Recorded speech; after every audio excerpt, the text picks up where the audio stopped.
Sound of body heat, y'all.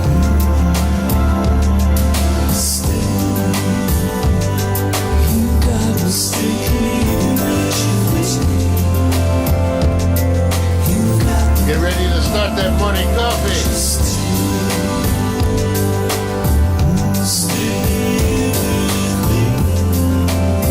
Hey! Welcome YouTube. Twitch, Twitter, Periscope, Facebook. We're streaming everywhere. It's all working.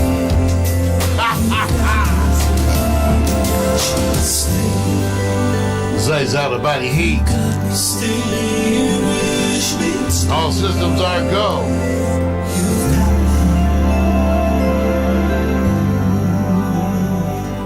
Yes, y'all. Good morning.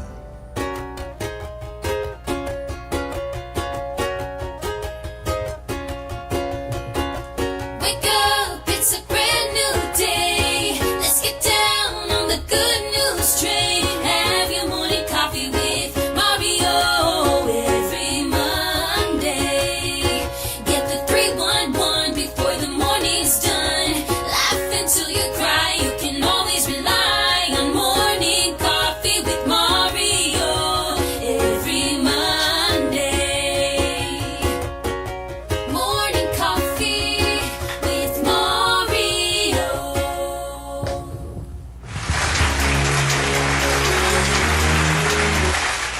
Yes, what's happening, y'all? Come on. New season.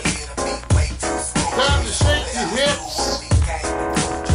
Come on, y'all. I'm feeling it. Got a testosterone surge. Come on, y'all. Come on and dance with me. Old school. Yeah, be cool, just move with the groove. No funk in here, the beat way too smooth. Yeah, let's just do what we came to do. Just vibe with it, vibe with it, vibe with it, vibe with it. Be cool, just move with the groove. No funk in here, the beat way too smooth. Let's just do what we came to do. Just vibe with it, vibe with it. Release the verbal blessing, hold it safe with some blessings. So kick back, chill, so relax and learn a lesson. No 9 millimeters, no heaters, I spent the lesson. You'll find this rhyme secure with no question. It's time, let's vibe one time without weapons. And groove with the music in the smooth session. It's time, let's vibe one time without weapons. The beat to me like sap through a tree. It's in me, the rap happens to set me free. Instantly when the mic touch this MC. Without the mic, this MC feel empty. I'm telling y'all, it's the lyrical recipe. Lyrical ecstasy, hearing no less from me. I accept and expect no less than the best. And inject intellect without disrespect. Come on, be cool, just move with the groove. No funk in here, the beat way too smooth. Let's just do what we came to do. Just vibe, yeah, vibe, yeah. Be cool, just move with the groove. No funk in here, the beat way too smooth. Let's just do what we came to do. Just vibe with it, vibe, yeah. It's like an epidemic, pop star gimmick. Get it, then realize that you in it and you're finished. Don't dream diminish. See, I play the season, y'all have a scrimmage. I speak with reason, y'all hit the image. But I believe the dream has no limits. I believe that's the whole reason we live it. But they don't get it, they like it's not right, is it? No visit, hip-hop here to stay, no shizit. We gonna get it, new improved music, move and groove with it. Choose who you give it. I smack rap back like it's the hard. My flow hard like they get the skipping clothes. On individuals, when anything goes. I play a pick 'em like eeny, got soul, got so much funk to be the rap. I should pack a fat bowl. Y'all should kick back, relax, and just roll with me, vibe with me, roll with me, vibe with me, roll with me, come on and vibe with me. Hip hop ain't dead, just keep it alive. Be cool, just move with the groove. No funk in here, the beat way too smooth. Let's just do what we came to do, just vibe. Let's just do what we came to do, just vibe. Come on! Cool! Hey! Yeah. Oh, God, good. Everybody. What's up, fam? Man, welcome everybody. Give it up one more. Feel better, man? I know it wore you out. Oh, let me first do this. It's a special day, you guys. And I'm gonna get my camera hooked up because it's kind of leaning on me down. So don't worry about it because they're here to see you, man. And I got my back up here. So hey, want to sit back and say this special day, celebration of life, Colby. It's going on right now. We're gonna keep you updated. We may even steal a few shots. In the meantime, man, you're looking sharp. Well, thank you, my brother. Everybody give it up for my partner in crime, Victor Allen. Right back. The gifted, multi-talented, the brother over there working 3 video switchers. I designed this rocket ship, but he is the brother who drives it and live on the air. Who else works 3 switchers while being live on the air other than Victor Allen? Give it up, everybody, for the man. I'm trying. I'm gonna have to do some loose. Is it fixed? Is it? No, because it's tight. Don't worry about it, man, because I got my backup. I got my B plan, so I'm good, man. They said we actually don't want to see your face anyway. Just show us the back of your head. You know. Well, that's the thing, you guys. We're back for a new season. There's always something that's going wrong. You know, it's just like the Windows updates. And I got to tell you guys, first of all, thank you. It's great to be back. It's great to be here after all that time off. Yeah. Man, let me give you guys the short version. So, you know, your boy, as we get older, we tend to encounter some physical ailments. Most of us, you know, there's always some shit that everybody runs into. And so I've been running into mine. And, you know, everybody will say, Mario, you look great. Hey, 6 surgeries in 3 years. Wow, man. 6 surgeries in 3 years, and you know, but all corrective shit. You know, in other words, I'm bionic. You know, they can make it better. So this last time I had a hernia repair, you guys, and let's put it like this: because you know, as a pediatrician, I took care of so many young folks with hernias and stuff like that. I totally underestimated my own abilities. Well, I totally underestimated the impact that having that hernia repair was going to have on me. And maybe because I took care of children for 30 years, but, you know, that it wore my ass out. That's how you know you're getting older. You know, that is how you know you're getting older, because shit gets hurt and it doesn't recover in quite the same. And then I got a cold after that, so that lasted me 3 weeks. So I'm just saying, it's good to be back with you all. Good to be back. I gotta bring my... That's what I tell you. I tell you, we're rusty dusty, you guys. And it's good. So technically, this is the winter season. I know you guys may not realize it, but this is actually the winter season. I can verify that. Alexa. Thank you, Alexa. When is spring? In the United States, spring begins on Friday, March 20th, 2020. Okay, so, spring is coming up, and this is still the winter season. And, technically, we're finishing up the winter season, we're starting the winter season. Right. What we finishing, man? What we finishing? Oh, hell. I'm just trying to help you out, man. I know what we're doing. Yeah. This is our most, tell them, this is our most ambitious undertaking in years. Well, you know what it is? The part is they say prove it. See, I'm just going like this. They going, what you want me to do? Wait? Oh, I see. Y'all, you waiting? Got secrets? Well, we got stuff to show you guys. Yeah, there you go, bro. So that's the whole thing. Because of new opportunities, thanks to people like you at Facebook and our fans, because of new opportunities and new demands, we need to get out more shows for our subsidiaries and for folks like Amazon. For those of you who do know, you can find us on Amazon Prime. So you can go and watch us on Amazon. You can also watch us on Roku. Pax Stereo is on the Roku. We have our own Roku channel. In fact, we have a number of Roku channels, and they're all out there. And so for Amazon, so we got more stuff coming. So first of all, that's the good thing. More stuff coming. So the kind of stuff's okay. So it's coming up. Tomorrow, Tuesday, is going to be the premiere of our new show, Real Men Talk. Sometimes. Real Men Talk. Sometimes. Yes, well, sometimes. There you go. We're figuring it out. Sometimes. Dick and I are figuring it out. And this is on demand because, it's two brothers, Vic. They want to hear from you. They want to hear from me. No, you know what they want to hear? The What? truth. They want to hear the truth, man. That's all they want to hear is the truth. Give us, don't give us no philosophy. Give us the real talk. Well, tell you what. So tomorrow's show, which is going to be at between 7 to 8 p.m., Real Men Talk, first episode, and we're going to be basically covering questions women have always wanted to ask men. Tune in. It's going to be something else. Do the men have the answers? Well, that's you.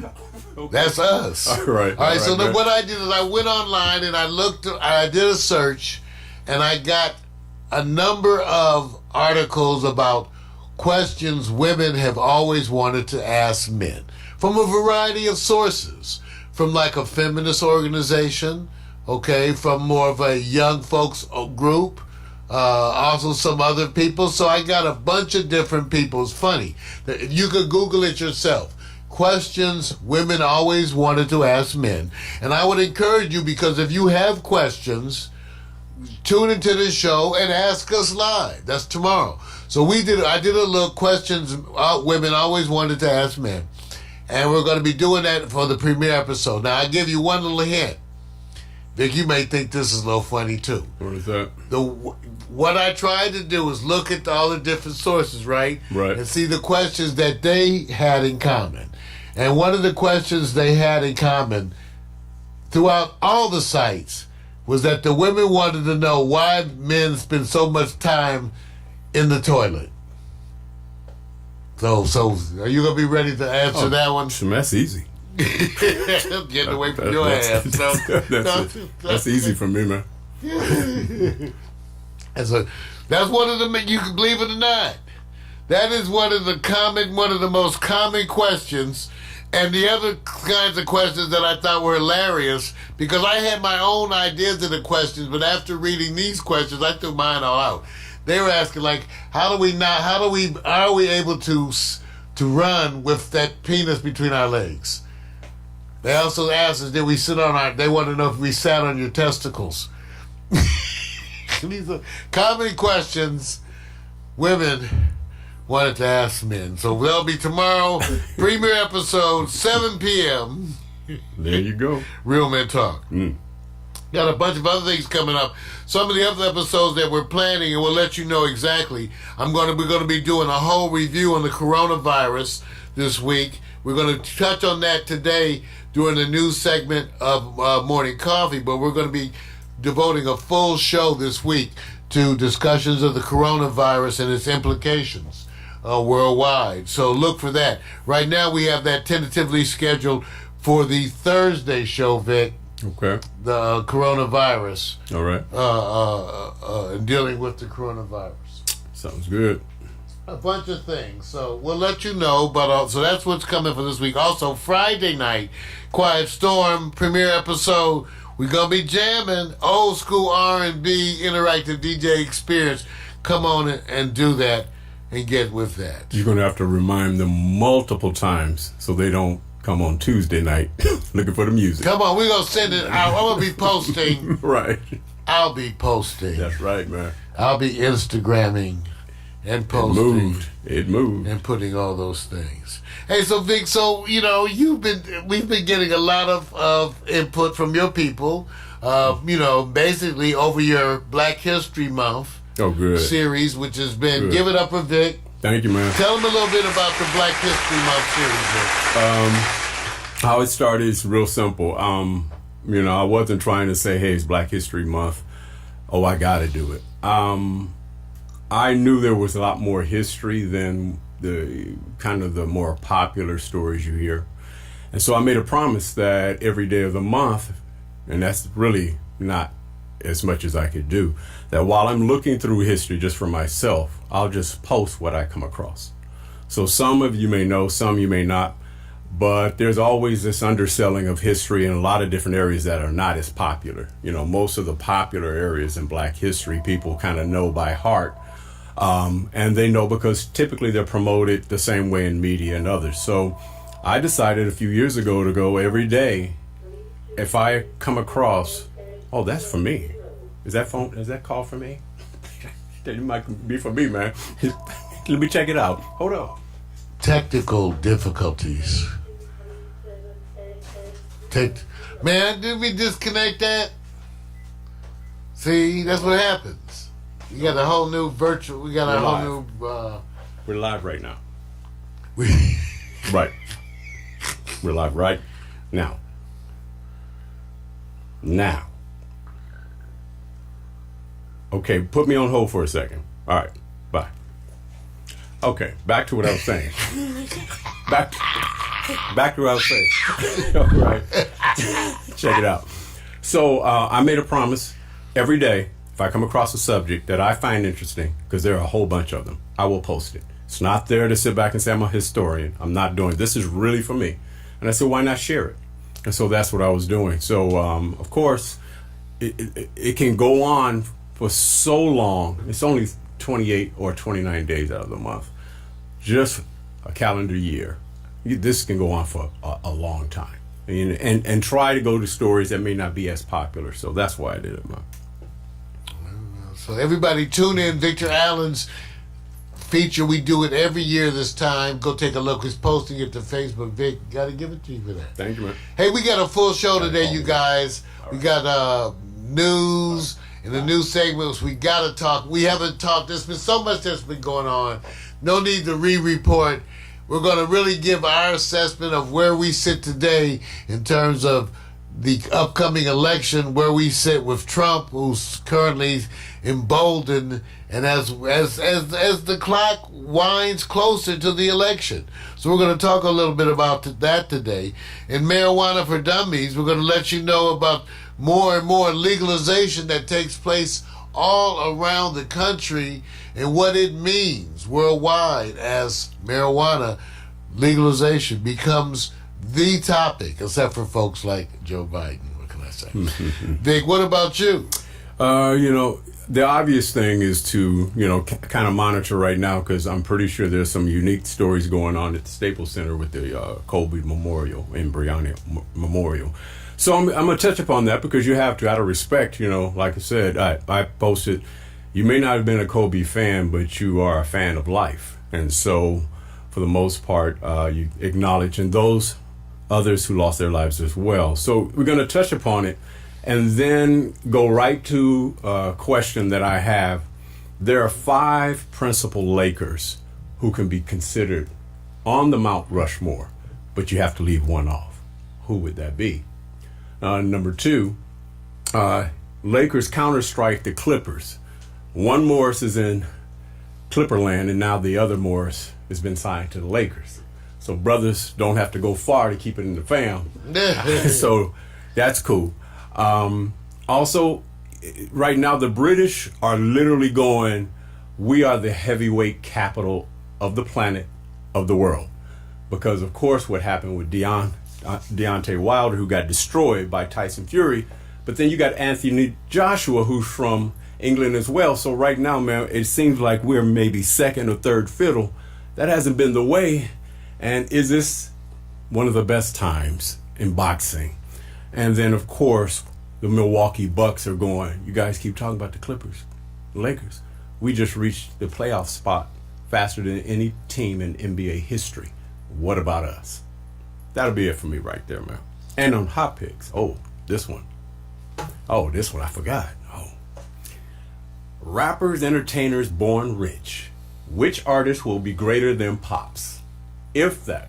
And some are wannabe and couldn't continue. So we're going to find the relative value when you are born rich. Do you know the difference of being without? Do you have a real raw hustle? We'll go to that next. All right, remember, stay tuned for the full show. We got the news coming up, marijuana for dummies. Like Vic said, we got the sports segment and hot picks. Okay, Alexa, birthday update. There are no events scheduled for the next 30 days. Alexa, Nobody's born. birthday update. There's nothing scheduled for the next 30 days. See, this is what happens when you have this artificial intelligence. Alexa, give us the birthday update. The skill, Birthday Tracker, can help you with that. Did you want to enable it? It's already, see, Alexa's The already, skill. it's already, Alexa, Alexa,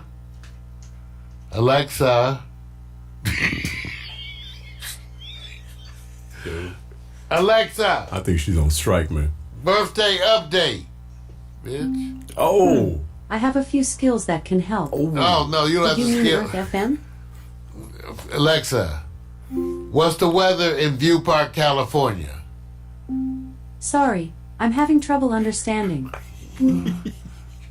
Okay, so we'll come back to our artificial intelligence.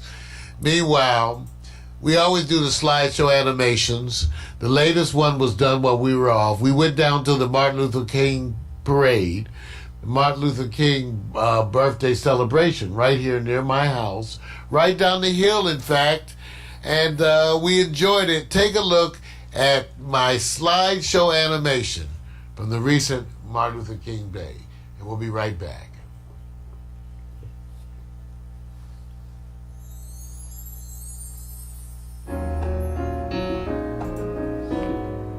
St. John about heat.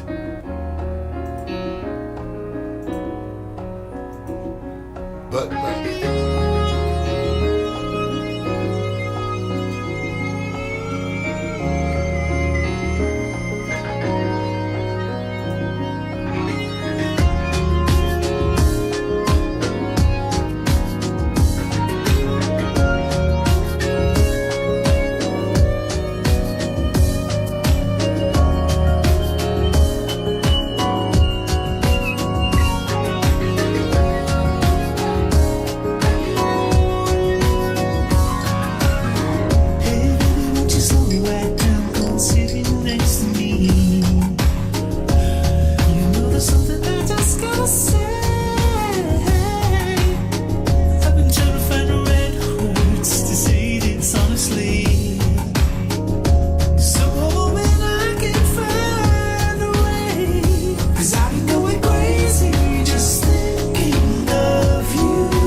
'Cause I've been going crazy just thinking of you. You must be so tired, spinning on your time, running through my mind. I guess that I'm addicted to all that you do. I could go to love, don't say enough about me and you. Every minute, every hour, every day, 247 got a hold on me. There's no better way that I could ever see it. 247 got a hold on me. I'm to the time for you good every day. 247 got a hold on me. Lock it up, lock it down, throw the key away. 247 got a hold on me.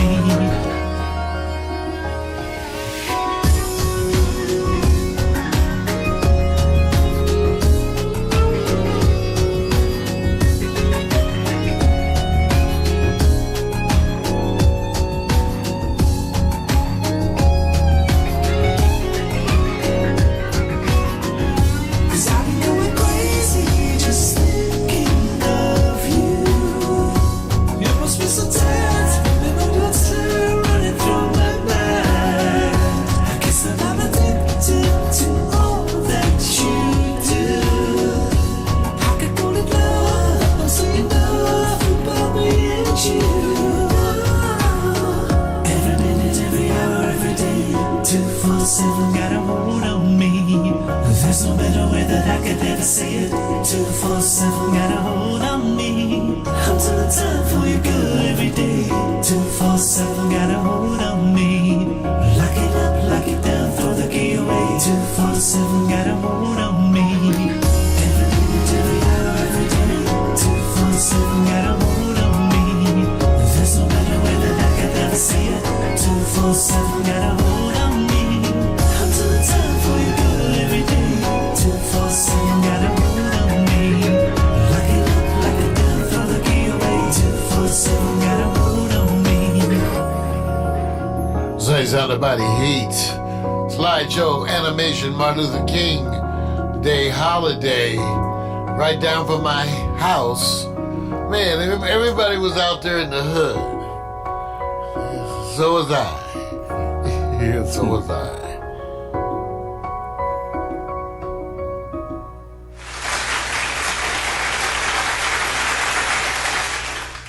We want to thank you all for tuning in so far. It's been, let me stop. Well, there it goes, Vic. Stuff just doesn't. Come on. Just got to get Come used on. to it, man. So, No, it doesn't want to. give Give me back control. my shout outs. Alpha, Leonard Trotman. Definitely, man, I would check out the stuff you're sending over, Silly Tro. You know, I always got to represent those who've always been our fam. So, hey, just to let you know, I always see you guys. Yvonne Hobbs, my Howard University fellow alumni from Kentucky. Thank you for your support online and everywhere. PMC is there. Thank you, my brother. Felicia Hill, Mac McAllister, the GNN from Po-Town, Big Weenie in Port Townsend. Yes, sir. Yes, sir. All right, you guys. Ongoing developments here at Pax Stereo 2. I want you guys to know that Candace Renee Rice came by, and she is really itching to do a show. And we've been talking about doing some different things. And it looks kind of promising. We're talking about getting out around the city. You guys, I got some drone stuff. And I don't want to, we don't want to get arrested. We are black. We are. We get out there with drones. They go, all of a sudden, 3 or 4 police cars come. So we're going to get out there with the drone under the right, proper conditions and do some basic things with the drones. Now, not crazy stuff with the drones. We are dazzling urbanites, and therefore we know better than to send our drones flying out over the city. We're going to do some little drone stuff within, a couple 100 feet or so, and that's what it's going to be. So just look for that to be coming, and we're going to have Candace doing some stuff out there with the drones. And also, we have some robot stuff that's coming with my new robot, Lumo. I know some of you may have heard about the new robot, Lumo. Vic, I don't know if you heard, Vic. Have you Oh heard yeah. No, I think no, it's been good. No, I think it's been good. I mean, you know what? I can't wait. Maybe one day we'll do what we call a real simulation right out there. They can see it enough so they can see it. Room is limited in here. Maybe not, a special show, but I think many people would enjoy seeing that it can be stubborn. I brought the robot out here, but I know it's too much stuff last minute to run the stuff around and see the robot. The robots sometimes they don't know how to act, and they robots, but they can make a mess. Y'all don't know about robot mess. See, robot mess is a different kind of mess, but it's out there, and when you get out there with the robot mess, it'll just be stuff. Yeah. So the robot is artificially intelligent, and it's getting more intelligent. I posted some little pieces of the robot, me and the robot interacting, and it's getting there. It's getting there. It's getting there. It's just that it's not everything. It's just not everything. And you guys, it's not what you think with the robot. They don't do everything you guys want them to do. Right. So. Right. Absolutely. All right. Now I want to also give it up. I don't know if you guys noticed. Take a good look. Got to give it up to Nicola. See, go on Facebook, and she's Nikki Cola on Facebook. But my stylist, give it up for getting my head together. Getting rid of that gray and tightening up. Takes work to 5 hours in the chair. So I want you guys to know I'm dedicated to you. 5 hours in the chair, and I put on a tie, and this is a lot of shit. We're not even sleeping together. That's what you know. Give it up. I'm just saying, I'm appreciating the work that some people have been going through, traditionally women, have been going through. Vic, puts a lot of Vic. I know you must put a lot of work into your head. You know what? The way you saying this, bro, it ain't coming off real good. I'm just saying. It's not coming off real good. I put a lot of work into my head, both this one and the other stuff. I'm just saying, do you put a lot of work in your head? I'm not camera switching, bro. Because, see, I've learned something. People can grab GIFs, moments, audio moments, and then depending on how you respond can really set you up. Now I'm delaying the camera switch. Now I get to address it. I take as much time as necessary. Because that's what it is. We're going to get some action shots. It's part of the video expansion. I was explaining this to Candace, too. Candace Renee Rice, Yummy Norfolk, Floribama. She's a producer and all that. I was explaining to Candace the need to get our B-roll together, and we have to shoot video of you guys going about your daily duties. So I don't know what you do to your head, but we should get some video of that. Vic working on his head. I'm gonna let you enjoy this by yourself. See, Mario brushing his teeth, and all the wonderful things we do with handy wipes. So we're gonna do all that. You're gonna see wonderful expansion of the videos here at Pax Stereo. Now y'all ready for some news? I know you ready? Ladies and gentlemen, it's that time. This is the good news, the bad news, and other shit.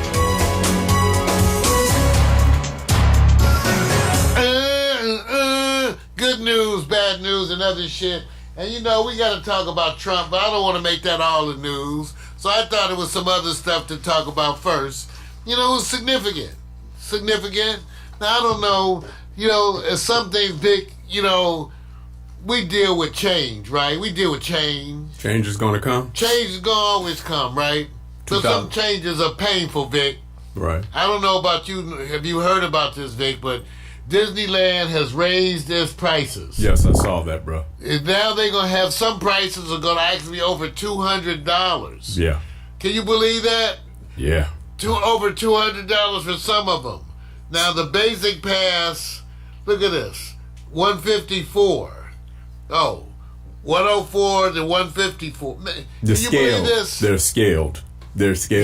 You know what? It's like an app. You get the basic, and then you got to get the features. Can you guys? Okay, I don't know about you, But doesn't that seem a little exorbitant considering all the other money they do? You can't bring food in. We know when I was a kid, we went to Disneyland. My mother made a picnic, and we went out to the car for lunch and had picnic at the car. Right, right. You know, we folded out in the back of the car, and everybody had. It was wonderful, fun time picnic at the car. So did a bunch of people put out little tables and some folding chairs and picnic at the car. But now with Disneyland, I don't know what they're gonna do. But I want to know what you guys think about that, because it just seems a little excessive. Yeah. You know, I don't know. Yeah. I just wonder, you know, this is good news, bad news, and other shit. And that's bad news. How long has it been since you've been to the Wonderland Park? It's been a long time. It's been a long time, Vic. That's It's been a long time. I can't afford it. I can't afford it, Vic. I can't. man. They can't afford it to go to the park. I want to go to Disney. I want to go to Disneyland, but I can't afford it. I can't afford it. You probably. I got a woman. You know. Right. Know. Even though they all cost me, but I'm just saying. I got a woman. So the last time costing me. I don't know. She's supposed to be bringing in money. So the last but time it's you costing went, me. It's costing me. That's all I'm saying. the last time you went, they still had the monorail running, right? Yeah, they don't have the monorail anymore. Don't be shocking me. See, it's already it's bad enough. See, Disneyland goes up. Are you trying to tell me there's no monorail? I don't know if they call it that. What about the People Mover? You still looking forward to that? People move. That's kind of big fun. I haven't been. Some of you haven't been to Disneyland in a while. May need to get up and go, because I think Knott's Berry Farm's closing. So let's be. It's your childhood. There it goes down the drain. They had their time, man. All right. Other news. You know, there's been a big push lately to recognize that locks, and they're not dreadlocks. I hate when they say dreadlocks. People have locks. They're not dreadlocks, okay? That's a whole different cultural situation. So these are locks. But, so now locks are this, I didn't even know it was not legal, but I guess in a lot of jobs they would come down on you. Now, being at Kaiser, they didn't say shit. I grew locks. I was waiting for some of my colleagues to say something, you know? I was just waiting. I grew locks. I was just waiting. Say something. Just say. Nobody said anything. You know, it's like Halloween. You get all the candy and no kids come. You just be right there at the door waiting. So I'm just saying. So now there's been some legislation, and it's different in different states. But now it's at least being recognized that folks with locks should be acceptable in the workplace. I say, shit, yeah. Okay, all right. Good news, bad news, and other shit. We getting to Trump. Get in the Trump. Take your time. Now, Vic, I did some investigation, and I know this has probably been a burning topic to you. And I found out what was the reason for the chicken sandwich shortages. Wait a minute. I thought that was done. No, it's due. But there was a reason. Okay, man. See, when they have scandals, see, what happened was Popeye's chicken sandwich, there was a shortage, and it lasted for months. It's terrible. People were getting in fights, all kind of domestic violence related to the chicken sandwich. And we were trying to understand the basis of this phenomena that went behind the chicken sandwich. Now, I, for one, was wondering, with all the chicken we eat here in the U.S., how could there be a chicken sandwich shortage? Did you catch? So there was a chicken sandwich shortage. I'm trying to think. I had to dig deep. So I dressed up in some appropriate attire and went throughout the neighborhood searching for answers. Okay. And they didn't really like the attire, so I went back and put some other clothes and went back out. And did it again. Okay. And then I went over to North Hollywood and I with a certain attire, and I got a bunch of new friends, but they were a little too close. So then I came back. So all of this was to investigate chicken. And Vic, I found out the problem was that there wasn't enough white meat to go around. That's what I was just saying. See, wait. Don't even go there.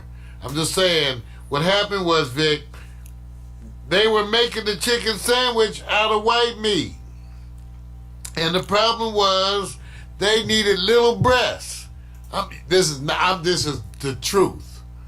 The chicken sandwiches were made from white meat and they needed little breasts. And then what happened was, when out there in the chicken world, we may not have realized it, but in the chicken world, there's been a shortage of little breasts. And it's mostly big breasts in the chicken world. So there were not the right size chicken breasts to fit the chicken sandwich. This is the truth. I'm reading it right here, right up, I'm telling you. So, believe it or not. Now, of course, now people like you and I, would probably say, why don't you get the big chicken breasts and cut them in half? But they can't do that for some reason. So for McDonald's and all other people trying to do chicken sandwiches, they've been scrambling trying to get small chicken breasts of a special texture. Okay, and part of the problem is that all the chicken breasts have been getting big, and they call them, when they get big, they get a coarse texture that's come to be known as woody breasts. It's called woody breasts. So, I just want you to know, this is the problem. Okay. So, now, I want you all to know that for those of you who were on Facebook, who saw, I didn't have all my visual aids ready today, but those of you who are on Facebook, you saw I posted my version of the chicken sandwich, which I made with a chicken thigh. Big ass chicken thigh. I didn't pound it, nothing. Just deep fried it, seasoned butter. I soaked it in buttermilk for a day and a half, then seasoned them up, fried them, and made a big old beautiful chicken sandwich. You can go find the pictures on Facebook. And we did it from a chicken thigh. And for some reason, America's retailers haven't quite got the idea of making chicken sandwiches from the chicken thigh. So I want you to know. So now they're working on it. They're trying right now. There's a feverish attempt out there, Vic, to grow a lot more small-breasted chickens. So it's going down right now. And this is because... Candice, are you paying attention? And this is because of certain retail chains having problems with getting a chicken sandwich on the inventory list to distribute. That's right. This is what's happening because this is why you have a chicken sandwich shortage. Now go and impress your friends. Give it up. Give it up. Can't get that knowledge everywhere else. You can't get that knowledge. All right. In the Trump update, first before we even go to the Trump update, well, let's deal with the Trump update first. The Trump update is that it's ongoing shit. The president is he's retaliating in open. See, here's where it gets amazing. I did some research while we were off and did some postings about so-called swing voters. First of all, the myth. There's no such thing as a swing voter. Okay, by that I mean, when you look at the studies, no more than usually 8% of individuals shift. So there are no swings, okay? There is no swing. It doesn't swing unless you call a 6% swing, which is more like what it's usually like, okay? So there's very few swing voters. People have made their mind up on one level. It's Trump, if you like Trump, and it's anybody else. Even as a radical leftist independent, I have already said that I am going to support whoever the Democratic candidate is. And that is true of most people. And I reminded people, when you go into the booth and look at the voting, you get your ballot, there's going to be Trump, the Democratic candidate, an ND, maybe a Green Party, and then there's write-ins. That's it. There's no big constellation of people. So it's going to be the Democratic candidate versus Trump. And most people are going to support Trump. If you like Trump, you're going to support him. And if you're against Trump, you're going to pick whoever else. Okay? Now, what happened before with Hillary Clinton is that 48 to 49% of the people stayed home. That's why you hear so much about turnout. Because when you get a big turnout, it tends to favor the Democrats. Okay, like with Obama. I am predicting you're going to get a huge turnout because black people going to be there. Okay? I know that. They're going to be there. Okay? They'll have a Trump voting party night. Okay? Everybody's going to be there. Trump. So it's going to be a turnout. All right? It's going to be a big old turnout for the vote. And that's what you need. Because, and now so the big thing, when they talk about people being undecided, it's kind of bullshit. What they're undecided about, the only okay, let me put it like this. All the Trump people are decided. Okay? Now, the people that they calling undecided are people who can't decide which Democratic candidate they support, which only makes a difference in the primaries, right? In other words, who you support as a Democratic candidate only lasts up until the convention. After that, there's only one Democratic candidate, no matter who you support. Okay, that's it. So it's only a contest now, and that's what's going on. So then when you get after, and I believe the Democratic convention is in July. Alexa, when is the Democratic convention? The Democratic National Convention is a series of presidential nominating conventions held every 4 years since 1832 by the United States Democratic. Alexa, when is the Democratic convention? The next Democratic National Convention will occur on Monday, July 13th, 2020. Jeez, thank you. Okay, so July. So after July, it's one candidate, which everybody's going to jump behind. So the mystery is between now and July. Sort of. We may know before July who the Democratic candidate is, or at least who they're pulling for. Last year, they fixed everything. Not last year. Last time, they fixed everything. They swung it and fixed and collaborated to sabotage Bernie Sanders. He didn't complain, whatever. So you're going to see what happens this year. Right now, Sanders is the front runner, much to their chagrin, because the Democrats, the leadership, remember, the leadership is much like the Republican Party in that the leadership is not quite in step with the people. So the people in the Democratic Party, they want to be more radical and more leftist. They're more of color.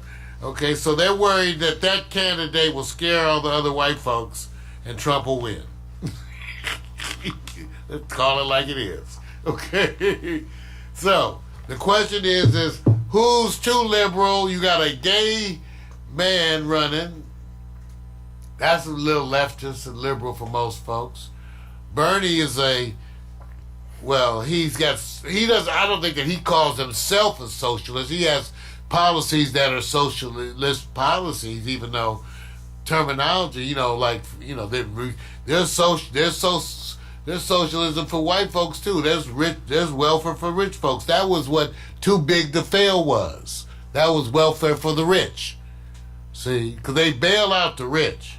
They bail them out all the time. They're too big to fail. and you all are too little to count.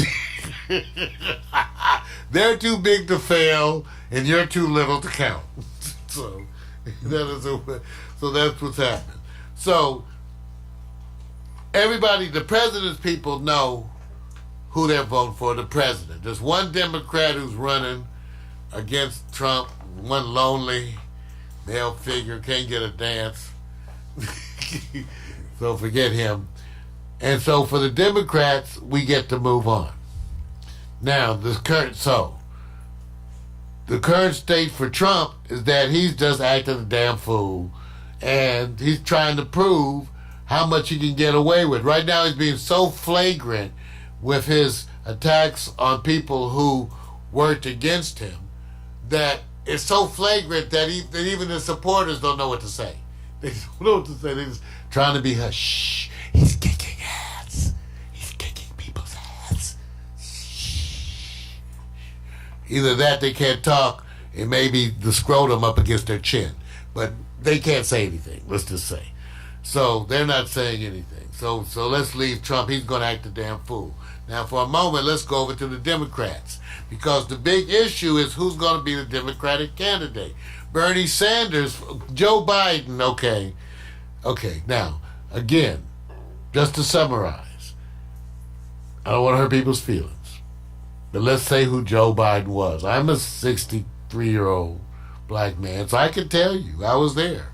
Joe Biden was a not liberal white Democrat who, when all white folks was being openly disrespectful to black people and just totally kicking ass, he was gracious. He was like, let's not do that to the Negroes. Let's not. But on everything that counted on the money, he voted with all the other white folks. So that's who he was. When it came to the money, he voted with all the other folks of his time. Things like busing, he voted with all the other white folks of his time. But when it came to civil rights, he was like, let's be kind to the Negroes. So because of that, he has a favorable rating with old black folks, because this is when all America was Trump. Okay, so when all of America was Trump, Joe Biden was Joe Biden. just like he is now, pretty much. Just pretty much the same old Joe. And so that's why he has that following, but it doesn't work with today's millennials and everybody else. They want a little more something, Joe. So Joe's not the person. So now it leaves Bernie, who looks like he's got one foot in the grave. I'm sorry. They look like they're so close to death. I'm just saying. And I like Bernie's policies.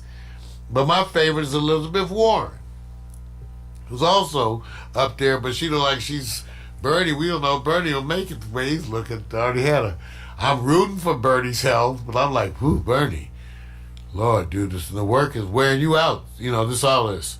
So we rooting for Bernie, and there's a bunch of Bernie supporters. My personal choice is Warren, but you got Buttigieg. Now, I just watched the last debate. Did you guys watch it? See, but you didn't. And I didn't, because at the time I had enough. Had enough. So one of my buddies came to me and said, did you watch this debate? And I was like, no, because I felt bad. I had enough. He said, well, you got to watch it. So I went and watched the debate like 2 days ago. Jeez. For those of you who hasn't watched that debate, that's not the Iowa debate, okay? Whatever. You got to go see this debate, okay? First of all, they ripped Mayor Bloomberg. They ripped him a new one. Everybody, they took turns taking old Mike out for the. They wreaked havoc on his ass. Bloomberg, they just wreaked havoc on his ass. You think he deserved it? Yes or no? I think everyone deserves to have their policies reminded to them. So, I mean, that's speaking of that. Right. I mean, they all do. Okay, so Bloomberg got handed his ass. Okay, this is my assessment. Biden was nowhere to... He's just good old Joe, Okay, it's good old Joe. Okay, so that's him. Okay. Amy Klobuchar got her ass handed to her, okay? Got her ass handed to her. You can tell by her face. Man, we've seen that face before. So Amy Klobuchar got her ass handed to her on her past policies, and when she was DA. So she got her past policies handed to her for that, and she got wore out. Buttigieg came out swinging. Elizabeth Warren came out kicking ass and taking names. just Pitbull. And very effective. Very effective. Wonderful job for her. I thought Sanders did what he should. He's already in front. He could coast and stay out of the, He did a good job, though, of making his points. They all jumped at their terms on Bloomberg. They all took their terms doing various acts on him. So, but Sanders was good, but it really solidified to me, in a sense, where you're headed, okay? Where you're headed. And you're headed to a Sanders-Warren showdown. Biden's not going to end up, oh, Lord, he ain't going to make it. He ain't going to make it. Now, the question is, does Buttigieg get to be somebody's VP, or they have to go look for who they can get along with? Because Kamala Harris wants still out there. You got Stacey Abrams, right, from Georgia. She'll just be anybody's VP, and she's very solid, Stacey Abrams. So, Cory Booker. So all the energy right now is on the Democrats and what's happening with them. So don't sweat it out, even though you hear a lot of bad press and the Russians are at work. They're at work now. Just remember that once we get to July 13th, as Alexa said, we're going to be deciding the Democratic candidate. And at that point in time, it's going to be Trump versus the Democratic candidate. And then, it's going to be whoever that is. See, so all the indecisive stuff you hear, 30% are undecided. They're undecided about which Democrat to support. And all that'll be done in July. Right? Okay. All right. Vic, you got anything about that? No, man. I'm already, like I said, I go look at the history file of what they've done. All this the debates and all that don't mean nothing. Backslapping each other. I just go look at the history and say, oppressed, depressed communities, what did you guys do? If I didn't see anything in the history file, I'm going, well, what can I say? And Joe, you're right. Sometimes, I hate to say it, nothing personal, but sometimes it looks like you woke up and you're still sleepy. That's all I can say. Yeah. Man, I know I'm aging too, shit, but dang. So look how you say. Ladies and gentlemen, that's the good news. The bad news. And the ocean. Hey, Vic, guess what? What is that, man? One of our tracks is trending once again on Reverb Nation. Oh. That's right. Once again, maybe today. Oh, good, man. From my first CD, the Hemsley Foster Project, Believer. Right. From that first CD, maybe today is trending once again. Oh, I think it's appropriate for this political atmosphere. Maybe today. Maybe today? Think about it, man. All right. Well, let's play Maybe Today, and then we'll be back with some Marijuana for Dummies. Maybe today. Play.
body heat. Maybe today. My favorite of the songs that I wrote. You can get it for free.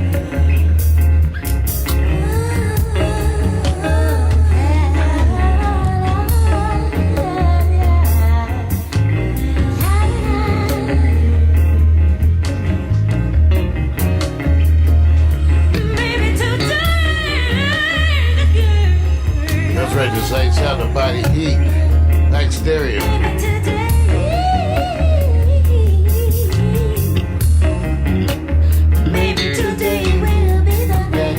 That's right, go and get it. Go to the website, y'all. Go and join. Go to paxstereo.tv and join up. Make me feel good. May not have long. Come on.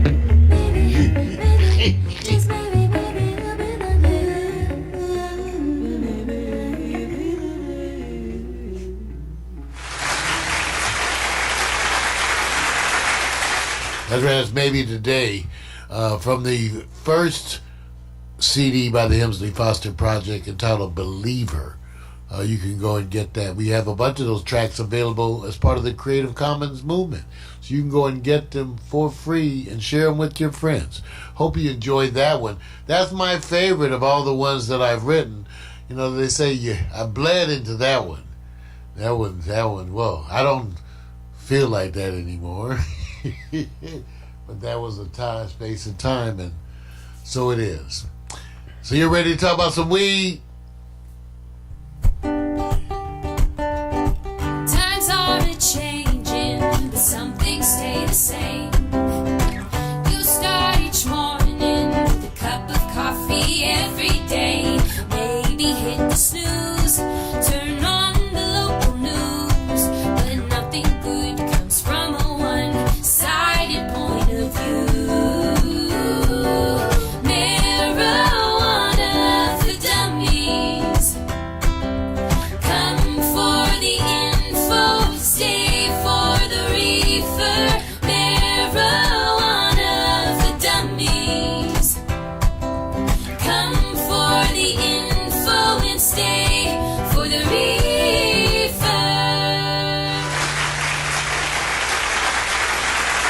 That's right. Welcome to Marijuana for Dummies, the show that resists the miseducation of marijuana. Let me pull up my visual aids, and I want you to know that this morning I'm smoking a wonderful sativa.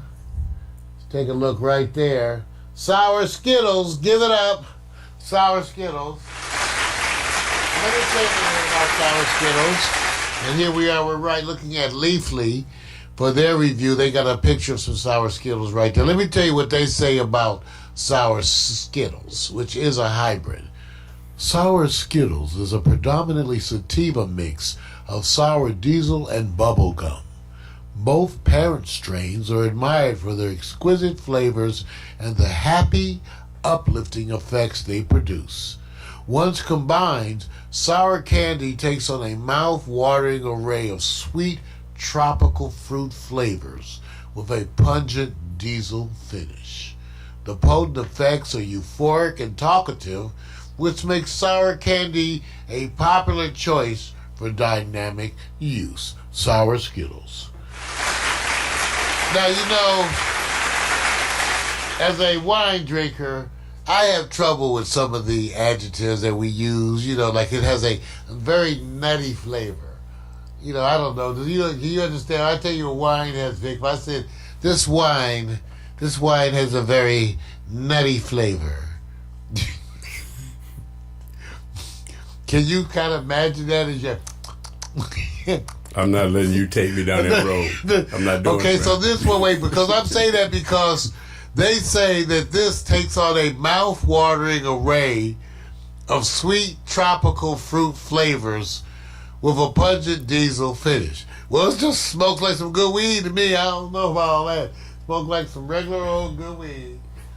You know, I don't know if I've had any weed yet that had sweet tropical fruit flavors and a pungent diesel finish. You ever had any weed like that with sweet tropical. Let me hit it again. No, I don't know. There's no tropical flavors. No, it's pretty much weed, pretty much marijuana, pretty much right there in the middle. I'm not saying that different weed don't taste different, but they all taste like weed. Anyway. Need some water, man?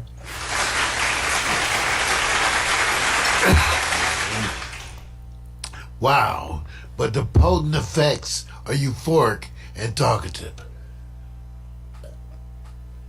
But there's damn near any weed too. So anyway, that's the review. The point is, it's a good sativa. I've been smoking it all morning, and I'm still, see, this is the point. Ladies and gentlemen, this is the point. If you get up in the morning and you have an indica, you may go back to bed. I like in the morning when I get up with my morning coffee to have a sativa. It's a milder weed. It's nice. It's uplifting. You don't feel physically sedated. And so you don't need to go back to bed. I've been smoking sativa all morning. And, I'm cool. So that's the way you do it. So I want you to understand the difference. Whereas indica, you find quite a difference of the effect. Much more physical effects. By the way, they still have not yet identified the chemical difference.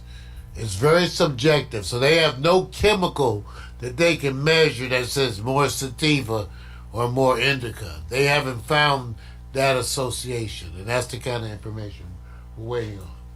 So my topic today has to do with HIPAA and medical cannabis.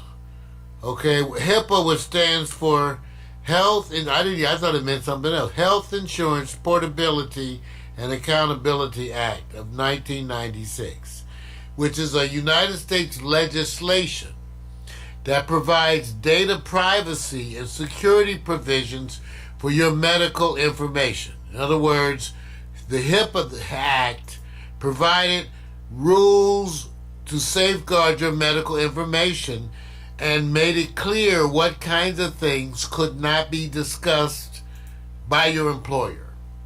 Okay? Did you understand? So this has to do with where your protections, so that your employer can't get your medical records and use them against you.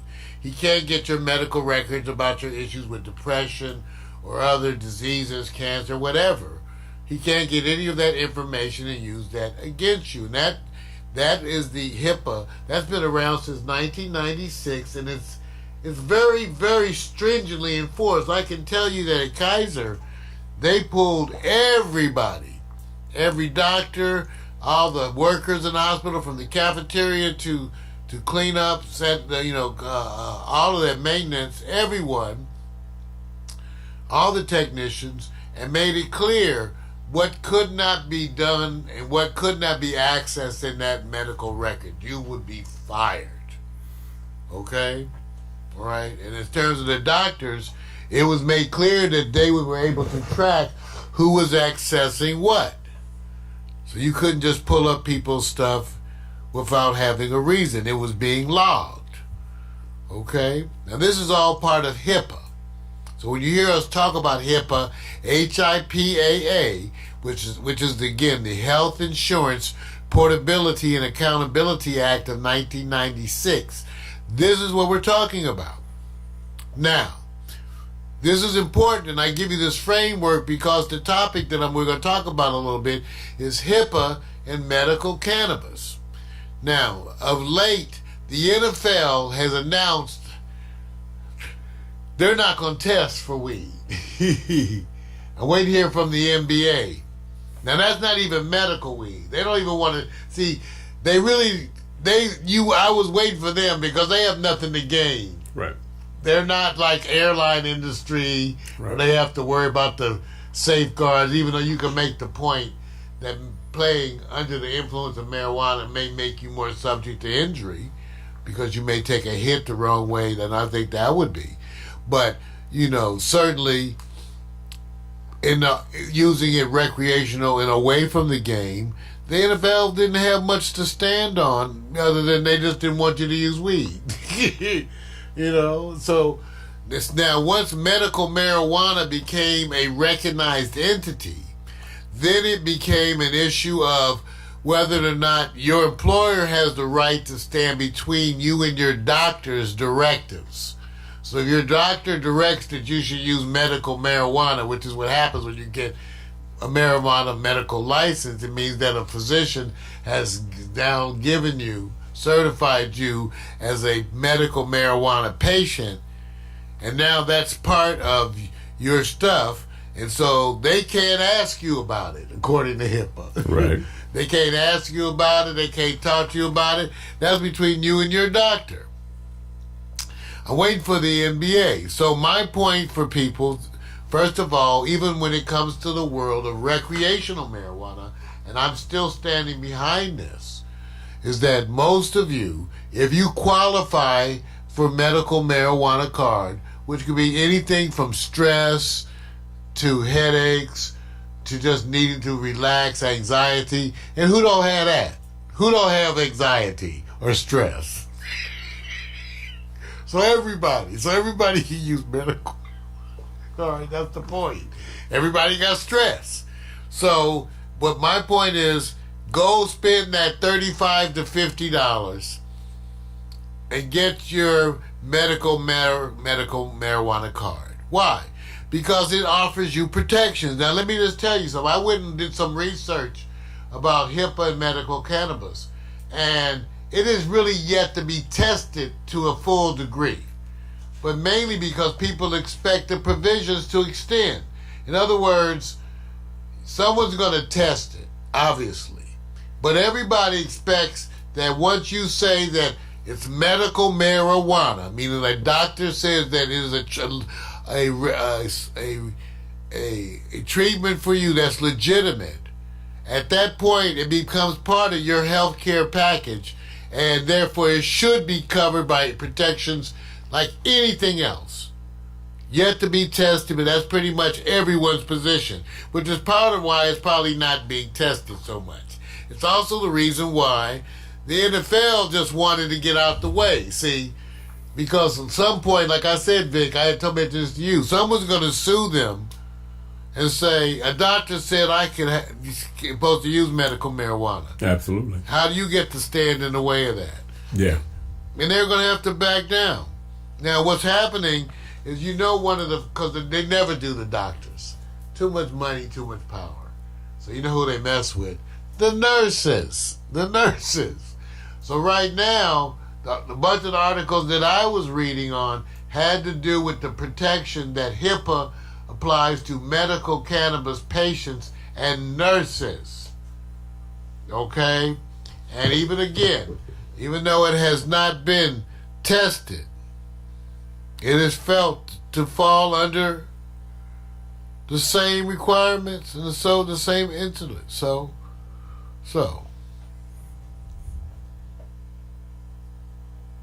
let me read you a part from this, and I quote, medical dispensaries fall under the auspices of HIPAA and are required to keep confidential all of the FI, that is patient information, whatever, that is collected during a customer transaction. The information that is given to qualify for a medical marijuana card in the first place is also covered under HIPAA and can't be released without the patient's written consent or a court subpoena. To do so, even accidentally, I told you, would be a violation of HIPAA and would most likely result in a fine. Okay? However, and watch this, if a credit card is used when purchasing marijuana from a dispensary, completely restricting this transaction information is not possible. It is also, so don't use your credit card to buy weed at a dispensary. That information you may not be able to completely restrict access to that. It is also worthwhile noting that Visa and MasterCard have recently stopped allowing medical marijuana purchases or have used high per transaction rates to make accepting credit cards not feasible. Okay? It all comes down to the money, man. Of course. This is not a morality thing. This is about whether you get your best return in, and then don't get caught up in legalese, and if it's not into your favor. So you see where the wind is blowing. Well, we know the wind is blowing toward legalization, and we know a lot of that is because the money is there, right? Absolutely. The money is there, and that's where it is headed, because the world wants weed, and we want weed. So, again, that's marijuana for dummies. Times are a-changing, but some things stay the same. You start each morning with a cup of coffee every day. Maybe hit the snooze, turn on the local news, but nothing good comes from a one-sided point of view. Marijuana for dummies. Come for the info, stay for the reefer. Marijuana for dummies. Come for the info and stay for the reefer.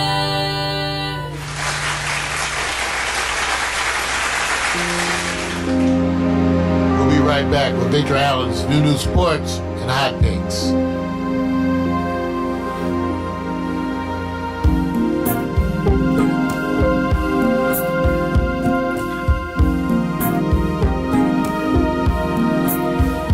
When I fall in love, I get dizzy. I fall out there just to dish a memory to draw me in. Still can't regret my big sin. Though I acted a fool, my double become real has been. Tried my best to act cool through hours, weather had no cues. Now that we say our goodbyes, no need for rush and crocodiles.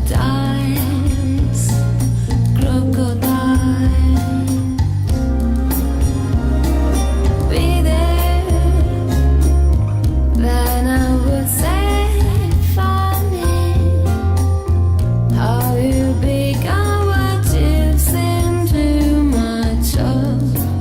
So I might have been. Tried my best to act cool through hours, weather had no cues. When I fall in love, I get dizzy. When I fall in love, I get dizzy.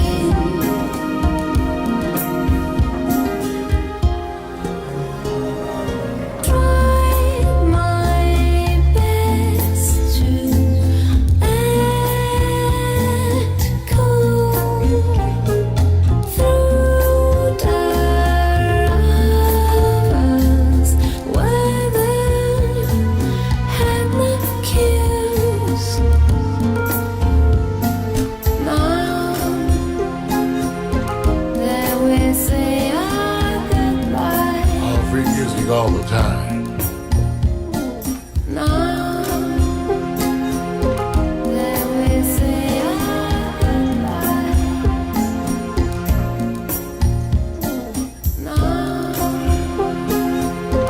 Everybody sound about the heat. Yes. That's that cool.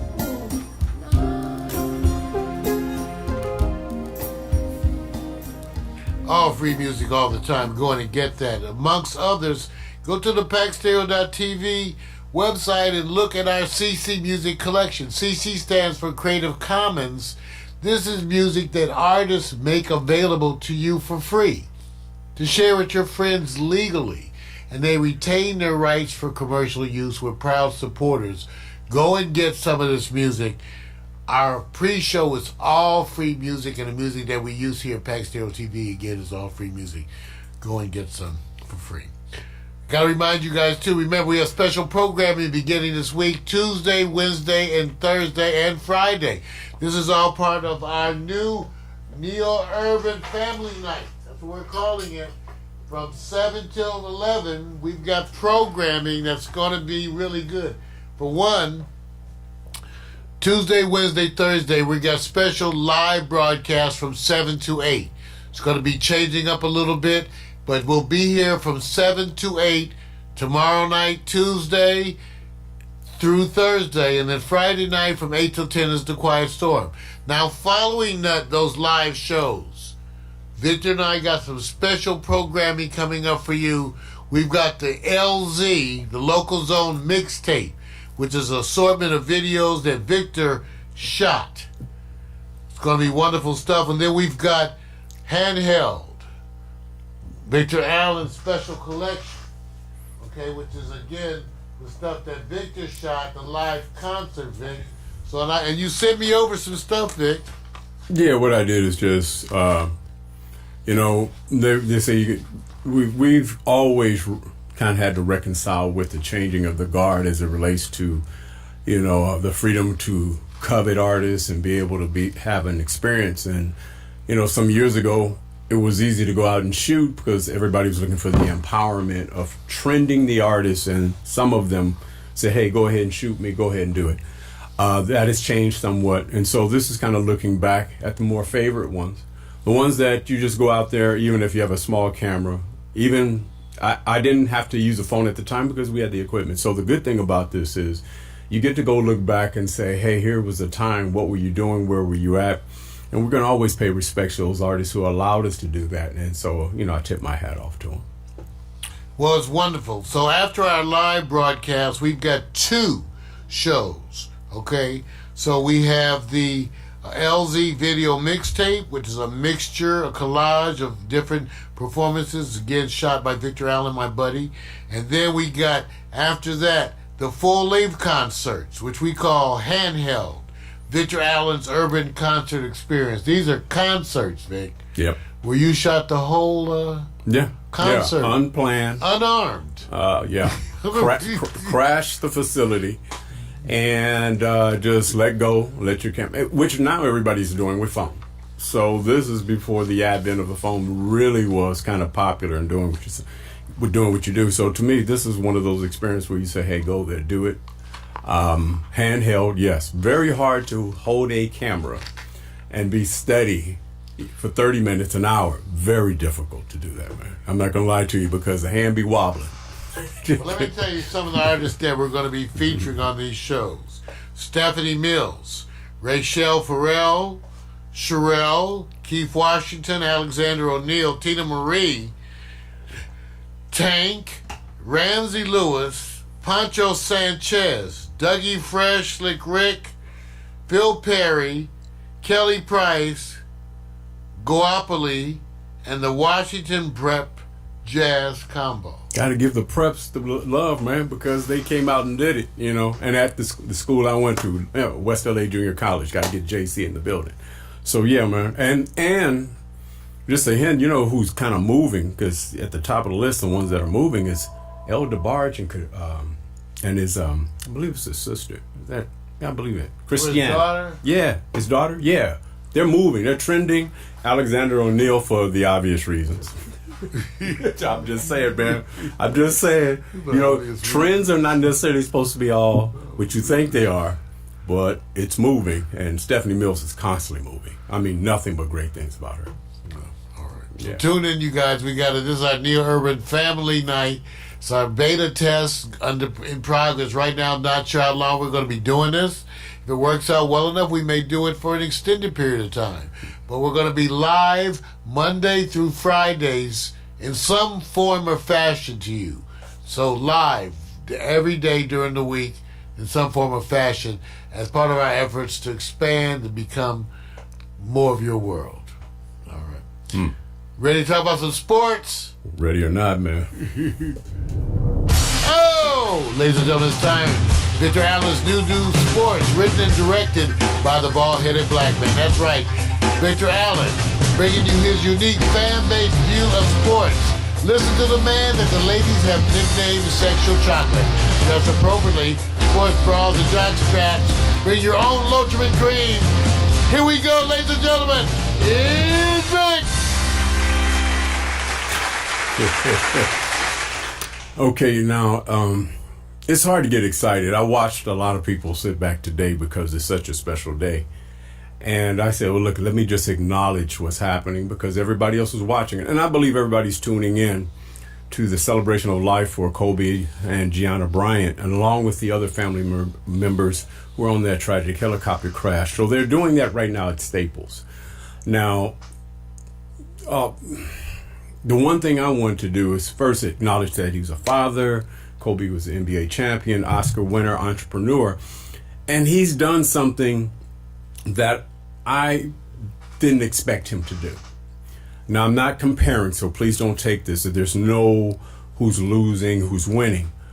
But I'm somewhat shocked at how he had the examples for everybody and was teaching them along the way while he was playing. It's something I didn't expect to hear. Sometimes we go, silence is golden. And when you compare him to Michael Jordan, who everybody would say, Jordan kept to himself, that's it, but he's the GOAT.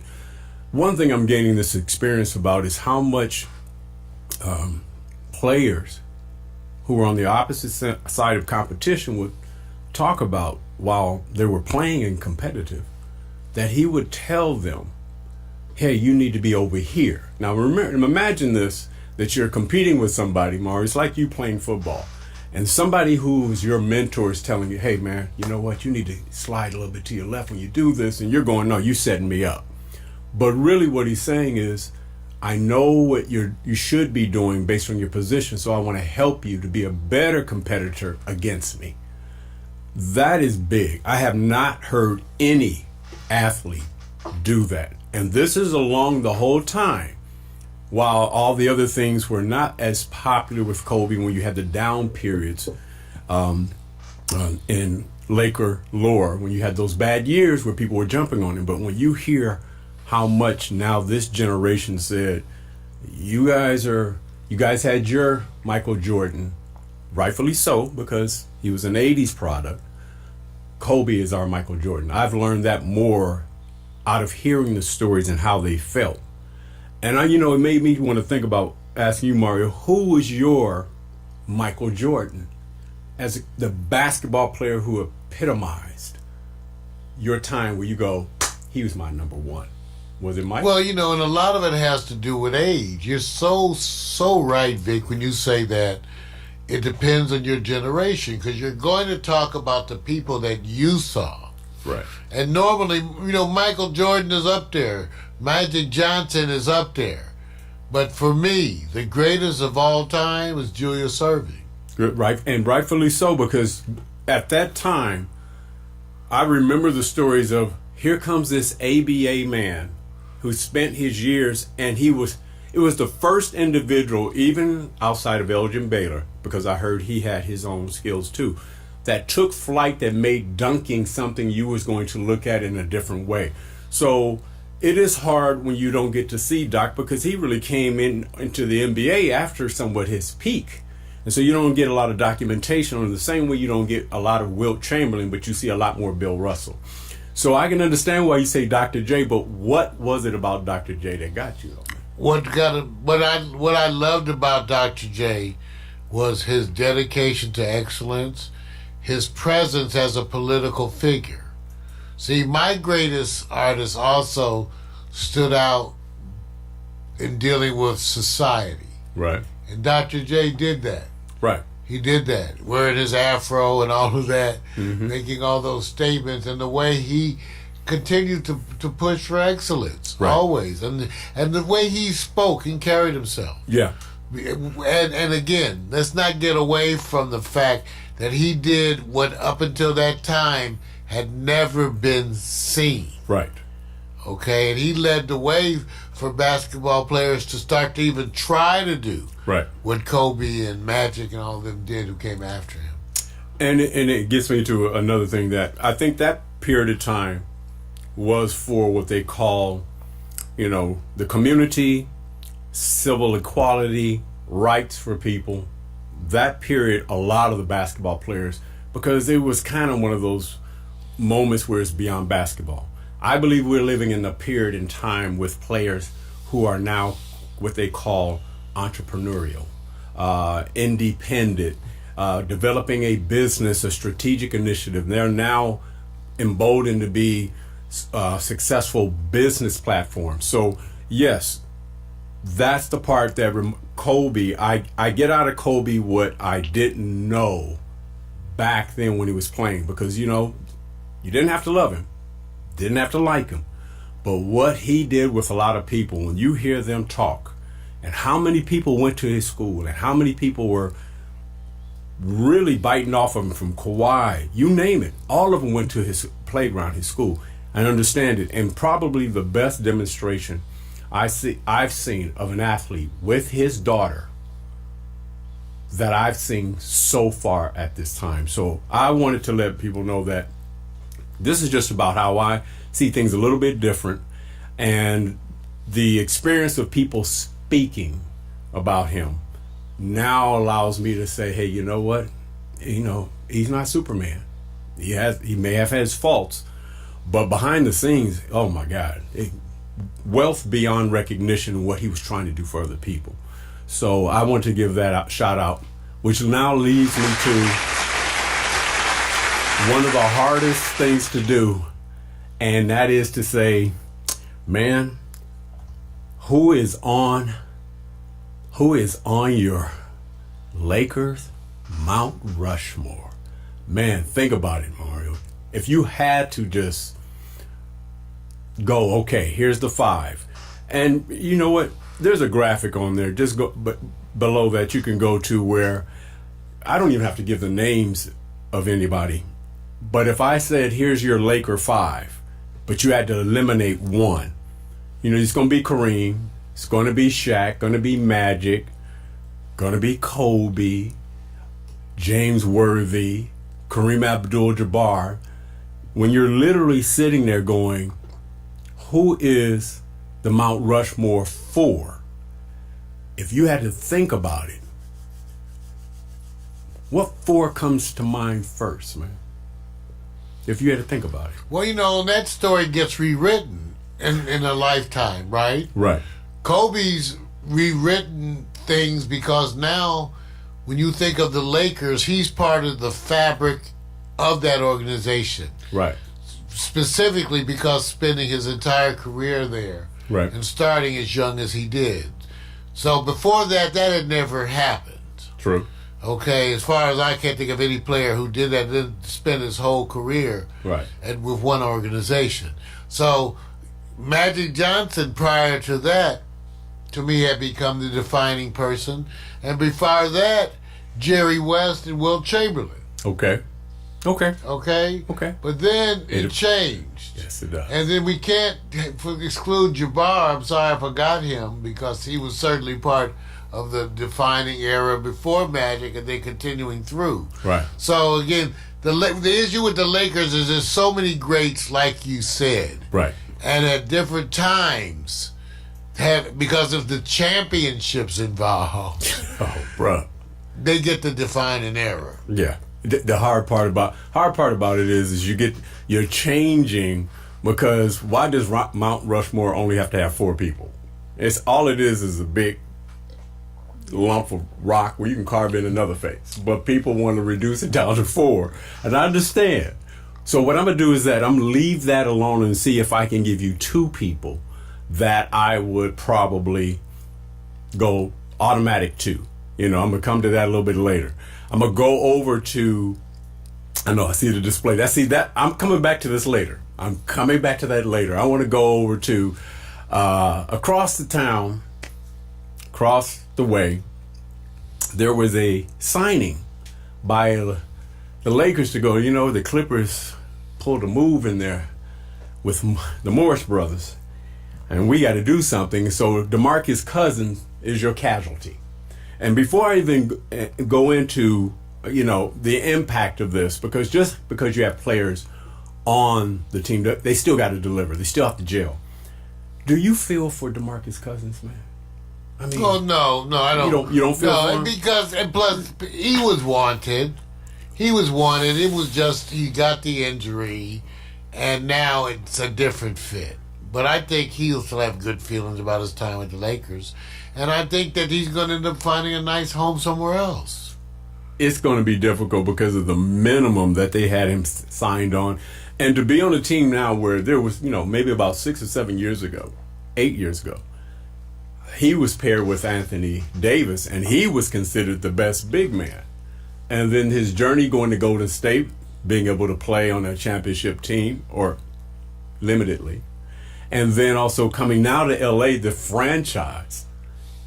Now, the chances are he's taking the best pathway. It'll be interesting to see where he lands. I definitely think he's going to land. It's just where. So, yeah, I just wanted to see if you felt like, he'll bounce back, but he's been prone to injury. Now, let me say this, the Morris thing. Okay, twins. All right.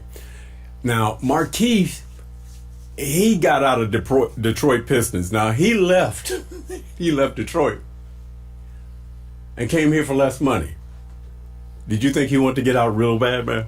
Well, plus, this is a chance at a championship. Yeah, well, so anywhere, first of all, it's Los Angeles. Okay. See, I'm just trying to take you there. This is L.A., right, and that's Detroit. Right. What are you saying, man? Yeah.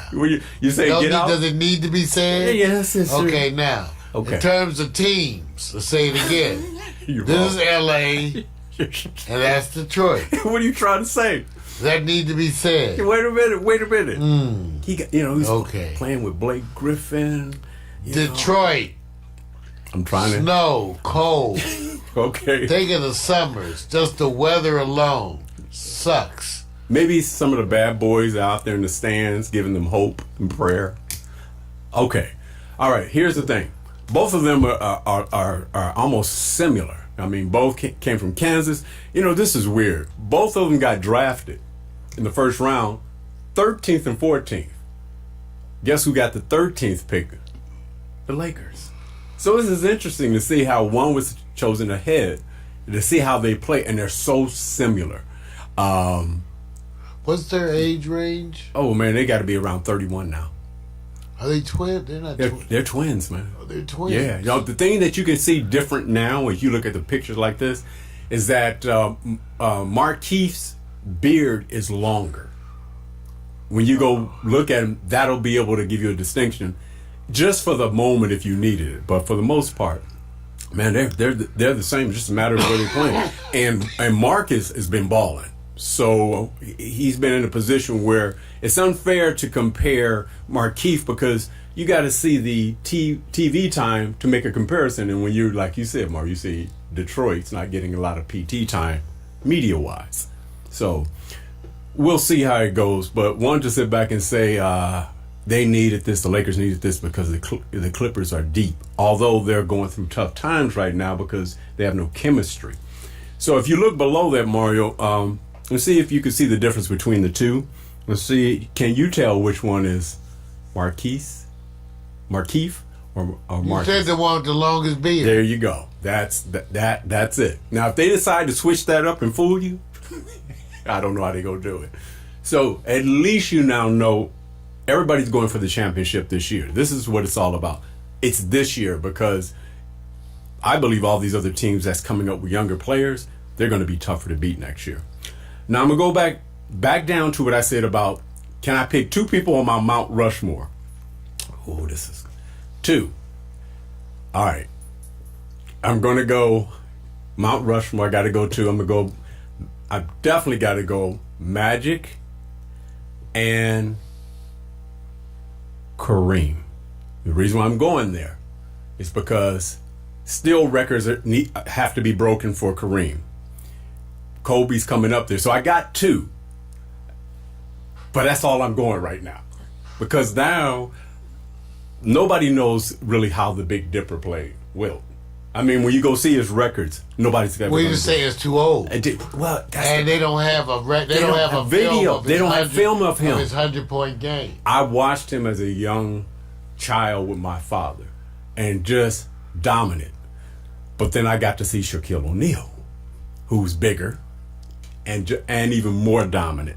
So I know my other 2 that I'm leaning towards already. But are you saying if it's Mount Rushmore, you get 4? Right. I'm only picking 2 that I know right now. They go, you can't leave Magic. I know which ones I pick. I'm just picking 2. Well, you can go ahead. I just leave. Shaq is, as much as I give them all. First of all, they're all great. Right. They're all great. I just think that the other 4 are above Shaq. So you already Shaq is. You're leaving Shaq off. I'm leaving Shaq off. Yeah, it's hard. It's hard. But I'm going to definitely have Kareem and Magic, right, and Kobe and Wilt. Right. See, it's hard. But I would actually leave off. I would have Jerry. You can't put Jerry West was the figure of basketball, but lost so much to the Boston Celtics. So many times. Well, it was a different league. First of all, you only had every year when you came to championship. Wait a minute, man. It was like the same people. Wilt had to go through the same thing. It was just like NFL. They didn't have as many teams or anything. Right. It was always the same people. Right. Listen. Wilt and Kareem have records. You'll get to Kareem's records to a certain time. What Kareem did in college to the pros is they changed some rules because of yeah, that's right. Wilt did something on stats that nobody's ever to raise the rim. Right. So, and then Magic being the best point guard ever. You hate to choose between Kobe and Shaq, but if I had to choose and say, you know what, Kobe is transcended. He's got more championships. I ended up going, he's my 3rd player in there. I got to go in there. And now I'm almost leaning towards where you are, where you go, I don't want to leave Shaq off. What I've seen from him, you just go like, oh my God, I can't imagine I would leave him off. So I went from 2 to 3. I'll dwell on it for a little while longer, man. I'll dwell on it. I'm sorry, man. Hey, look, it's hard. It's hard. All right, real quick. Should anybody be fearing Milwaukee? Because they're already going, you guys doing all that talk in the West, but we keep grinding. Our point differential is more than anybody in the league. Nobody's even close to us. I'm shocked at Toronto, how well they're performing, but Milwaukee is consistent. Should we be fearing the beast in the East? Or is this just regular season? Funny, in a sense, I'm with you, Vic, because I'm not fearing them. I'm not fearing them. Wow. I'm not fearing them. Wow. And maybe too much focus on the West, huh? Okay. Well, the hype is this. You don't know your players until you get in the playoffs, which is true. And the great ones know how to turn it up. Watching the All-Star game, this NBA All-Star game, you saw how the best players were like delivering it. I said, that's the playoffs. That's the playoffs. So I have to wait until I get to the first round, see the playoffs. Right now, people are just trying to stay healthy. So I don't fear them yet, but I'm not taking them for granted. All right. Time to transfer the crown, man. Mara, how you feel about the British are the best boxing country for heavyweights on the planet? Ready to let it go? You ready? Oh, come on. Just after that. Yes, man, because, listen, there were people who were going, I thought Deontay Wilder would bring more than this. And he got served, man. I mean, first of all, when somebody's bear hugging you and then somewhat licking the back of your neck, that means he's going, I got this. Now I don't know why. I I actually don't know what signal that sends. I have no idea, bro. Never happened to me personally. The tongue waggling and all that, blood on the shoulder and everything. I said, okay, you know what? Let me just say this. I'm gonna say this. Tyson Fury story. Him sitting back talking about how he was. Why is he here? Giving up on life. The whole thing comes from, hey, you know what? My grind, my journey is way deeper than yours. And he reached down and he served Deontay. Now you got Anthony Joshua and you got Tyson Fury. Who you got in the U.S., man? Should we just sit back and say, we need to back up, man? We have Tyson's chicken. You know what I'm just saying, dude? So, are you ready to give the crown to the British Empire? Remember, okay, let's say this.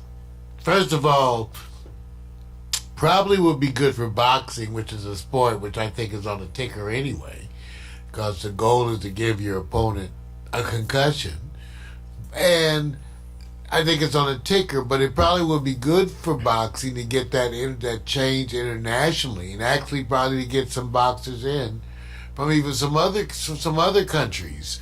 That would probably be good for them, to spread, just to get it, make it more international. So I think this helps. Let me say this: I would fear anyone that has about 40 to 45 pounds heavier. I always wonder why remember they were going to have the sumo boxers? Right. The sumo where they couldn't move. They just couldn't move. What do you mean, the wrestlers? Sumo wrestlers? Yeah, they were going to have the sumo wrestlers box. Right. They sure did. They're going to try to have them box. Right. But I don't know how they worked out. No. So look, I'm not going to sit up here and say, look, there's going to be a third fight. You know that. They have 30 days in their contract. Deontay, they have 30 days to honor the third fight, and then that's money time. And if they don't, they go on to another match. After what you're seeing here, do you think Deontay can come back? Or do he have to put on about another 25 pounds? Because this dude is just No, too big. he may be done. You think he's done, man? Deontay better get some local sponsorships. Oh, man. Find a good auto dealership. You know what? I ain't gonna you give can rep. You know what I'm gonna say this? I think he had too much Las Vegas. I'm just saying that, man. I think it's hard to stay focused. Yeah, too much Las Vegas. I'm out of here, man. I'm ready to sit back and go to the next one, dude. Let's get out of here, man. Victor Allen's New Sports, written and directed by the bald-headed black man. A recurring segment of Morning Coffee with Mario. You can find it every week. Tricky Vic, Rosehead Make-A-Wish, and Call of Sexual Chocolate. Home of the Sneaky Snacks. The Wiggy Wax. Bring your own foot powder, sports bras and jock straps. For everybody. That way we're all confused.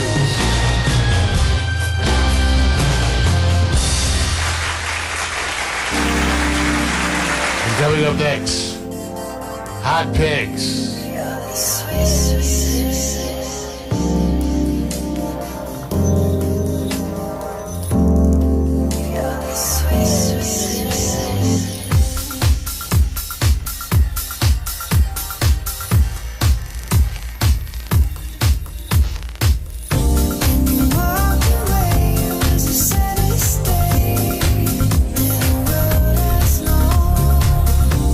Shadow my heart and let me with pieces.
Okay, the last segment to close up this season of return, man, for our, I can say winter, kind of going into spring, because things are warming up a little bit. Hey, you know what? Hey, you're not responsible for how you got here. You can't control if you got here on a carriage, golden fleece, or a big bank account. But not hating on anyone. If you decide to go into a field where you're going, hey, I'm born rich, and you have to follow your parents, most notably it seems like it's the fathers, into a field of where they actually done their work, became an icon, or very successful, can you be greater than pops? Even moms for that fact. So we're going to cover rappers, entertainers, period, born rich. Some were wannabes and got out, and some is still in. But really it's to follow, if one of these had to be the one you picked to be even greater than their father, which one would it be? You think you're ready for this, Mark? I'm ready. You sure? Got my robe open. Now you got to do one thing. You got to keep an open mind if you don't follow him. Oh, my mind is open, Vic. It's open. Open mind. Look at what I start off with first. Broadest, Snoop's son, Cord, rapper, singer, producer, entrepreneur, and actor, son of Snoop Dogg. The net worth of Snoop is $135 million. Now, Mar, you may not follow all along. I'm pretty sure you've seen some of his work. Can't be mad.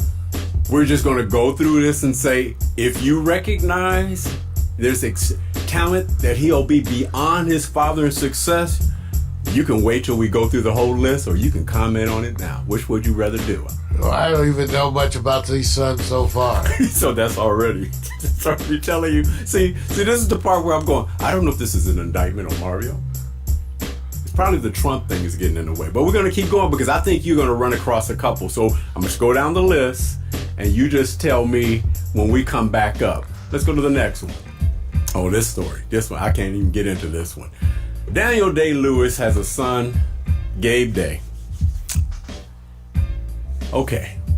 Daniel's worth about $50 million. Now, of course, he's coming up in a time where the contracts for film, because he's one of the greatest actors, period. Method actor.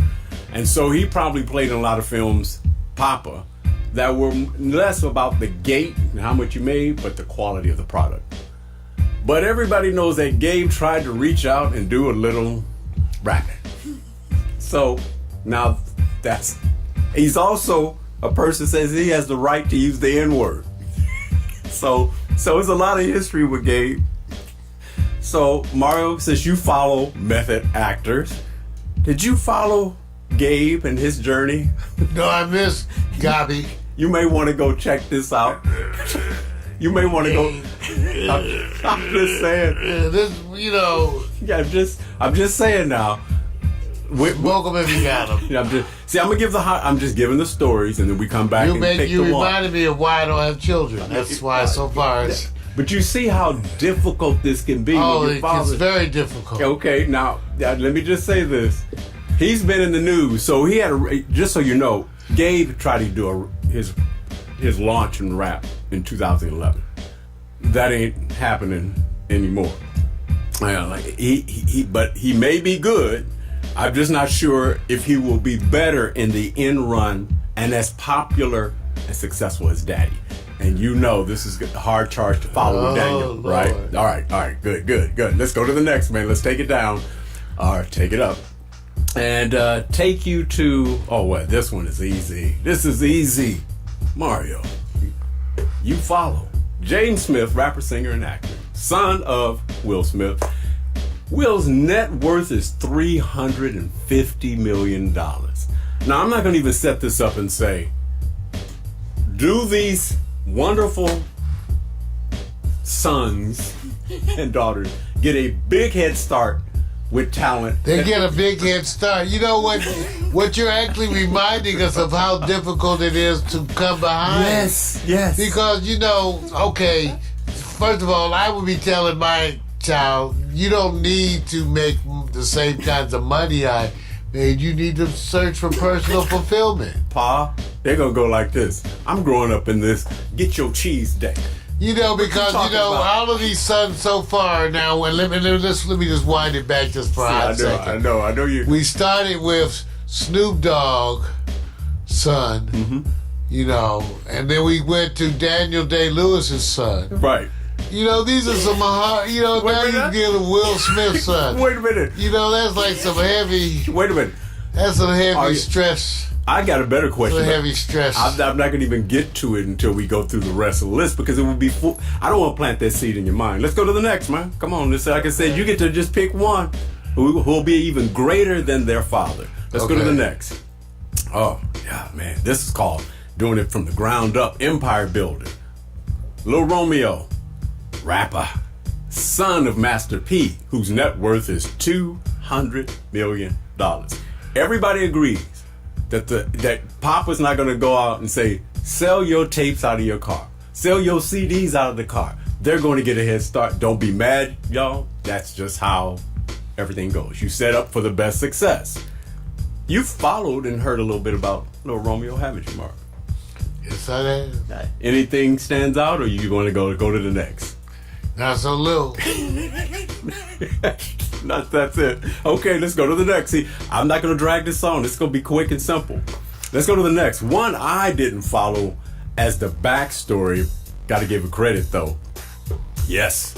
LMFAO, the electronic dance music duo, Uncle Red Foe and nephew Sky Blue, son and grandson of Berry Gordy, who tops off at $400 million net worth. Mario, is there a thing called too big to fail? Obviously. You're right. So, now this group is I wasn't that big. this group was successful for that. I mean, they were. I didn't even go do the backstory. I didn't even go look. Do you think the Midas touch came from BG? It doesn't hurt. You think they had a cash flow? Certainly. Okay, let's go to the next. So I'm gonna keep it simple because it's gonna be hard because we don't have inside information. We're on the outside. Let's take it to somebody who's really, showing you some talent. O'Shea Jackson, son of actor, rapper, Ice Cube.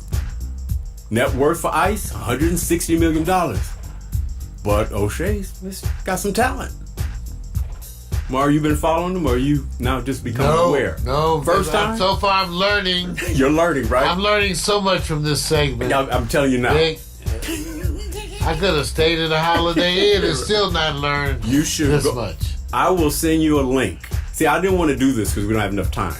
I got story profiles on all of them, but we are limited in time, so I can't get into it. It's Not just in time. That's all right. Let's go. Let's go. just limited. Yeah, I'm just limited. Let's go to the next one, man. Next one. It's up to you to choose because I don't want anyone to be hated on because they were born into richness. Oh, you always got to have a daddy's girl. Is that Regina or Regine? How you want to pronounce this, up to you. Carter, better known as Baby Carter. Hip hop and R&B, daughter of Lil Wayne. His net worth is $120 million. I bet you this is the first time you've heard of her, Mark. I bet. It is, Vic. Okay. Shocking me still, Vic. Okay, wait a minute now. Are you going to go look her up to say, let me check out the skills? I may have to, Vic. Okay. All right. Okay. I want you to understand. Serves you right, Wayne. Right. All right. Let's go to the next. It Man. always happens to the brother. Let's go to the next. And I'm gonna correct myself on one. Gabe Day did not use the reference. I have bad notes. My apologies. He wasn't the one that says he has the right to use the N-word.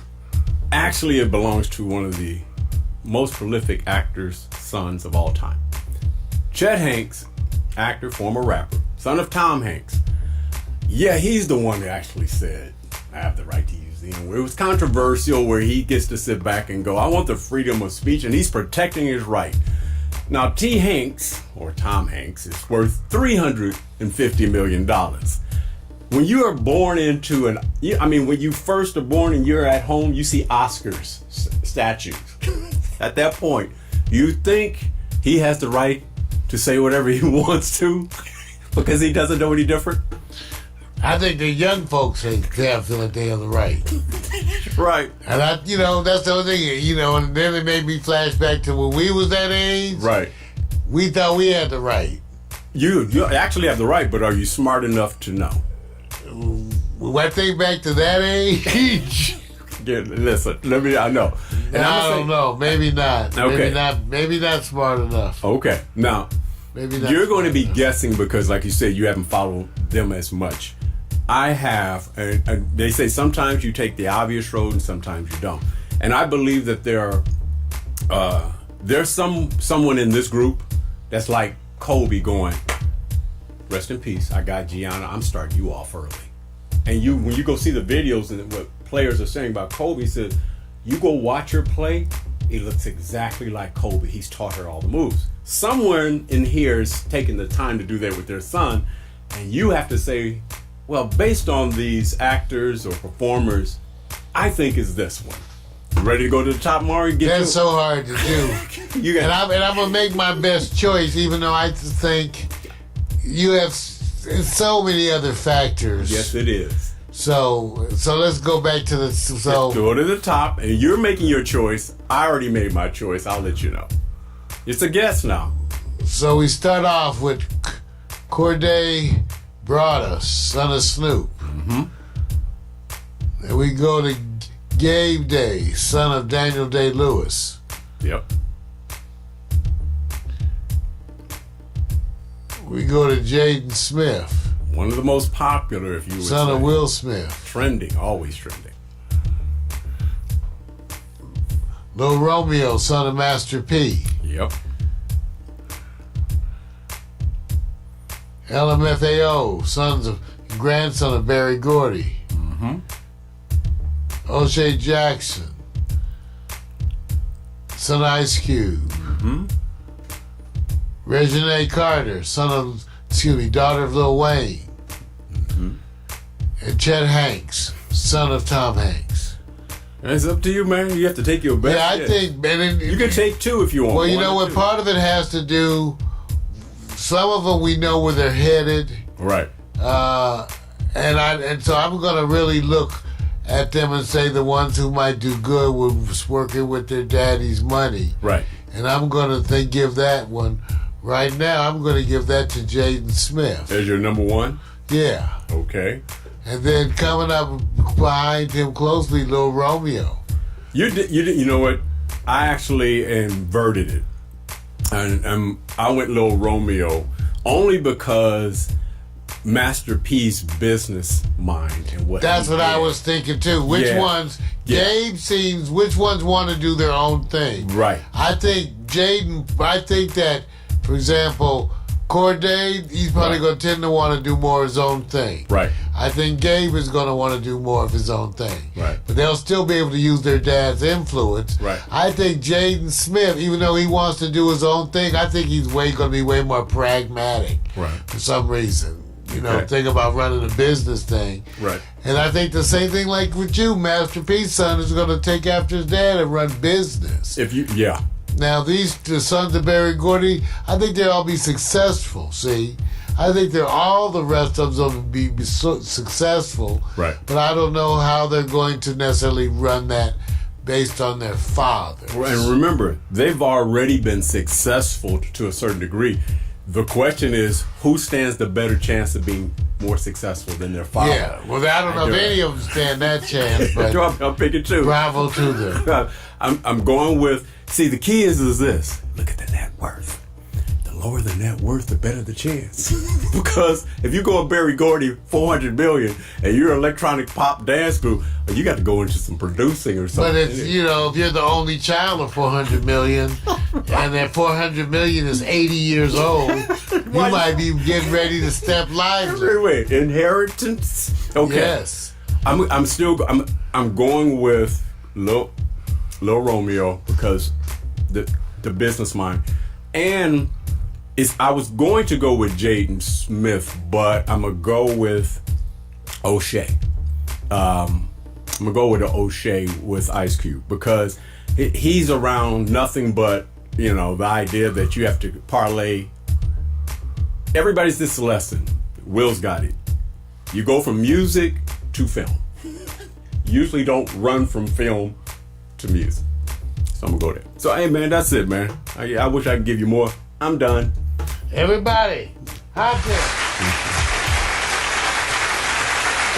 Wow, well, thank you guys for tuning in to the season. We're getting back in the swing of things, and we remind you, a lot of unique programming coming up this week, a lot of new things we're going to be doing, and we want you to come back and be part of it. And remember what we say.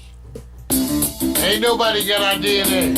Thank you, Facebook, Twitch, Twitter, all the folks. Thanks for being part of this party. My partner, Crime Fisher Allen. We get live, new stuff coming all the time. Time to party, y'all. Let's do it. Come on. I'm not your regular dude. I bust moves like a young MC. Yeah, so that will be me. I've been thinking about putting down the mic one day, then I get some more love. Thanks for the love you gotta play.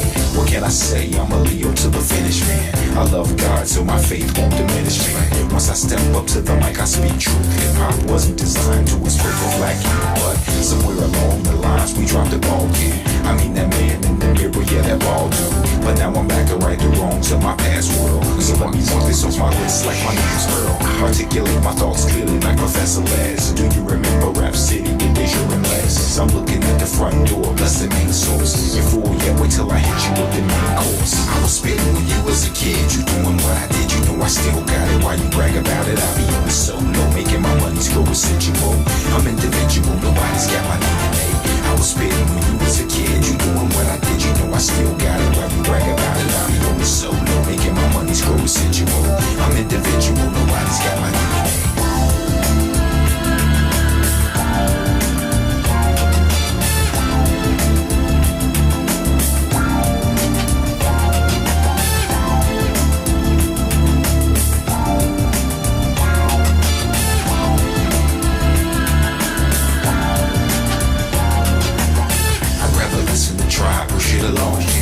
Like my raps, but really I write songs. I like to do it like this once in a while to show some versatility and make you all smile. It's been a long time coming, I know, I feel it too. The more I take a break, it's like the more I break through. With my timeless space boy funk, I'm on point. You bless this microphone every time I enter. The pen and pad, I face the bad head on. Escape inside the music, see my diary's a song it's on. Till I write my next verse, then I go again. Into the studio, I feel I gotta flow again. This ain't just music to me, it's like a recipe. To be honest, it's more creative tranquility. This ain't just music to me, it's like my recipe. To be honest, it's more creative tranquility. I was spitting when you was a kid. You doing what I did, you know I still got it. Why you brag about it? I be on the solo, making my money screw residual. I'm individual, nobody's got my DNA. I was spitting when you was a kid. You doing what I did, you know I still got it. Why you brag about it? I be on the solo, making my money screw residual. I'm individual, nobody's got my DNA. They say they get me, I don't think they ever got me. My name's Kowalski, but they call me Kawasaki. No line of funds, but ever life, I'm more like Shashi Cola. I told you, I'm funky like granola. Bars, can't you see that I'm a star? Who pumps his own gas in the cold really fast? I pass on your gold digging stash. I'd rather make my own money, not advance me own money. I was spitting when you was a kid. You doing what I did, you know I still got it. Why you brag about it? I be on the solo, making my money screw residual. I'm individual, nobody's got my DNA. I was spitting when you was a kid. You doing what I did, you know I still got it. Why you brag about it? I be on the solo, making my money screw residual. I'm individual, nobody's got my DNA. So there you go. Nobody's got my DNA.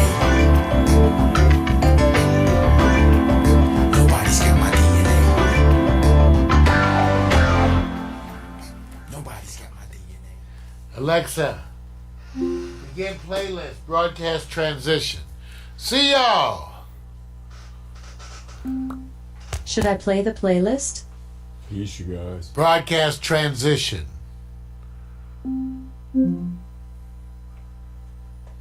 Alexa, begin playlist, broadcast transition.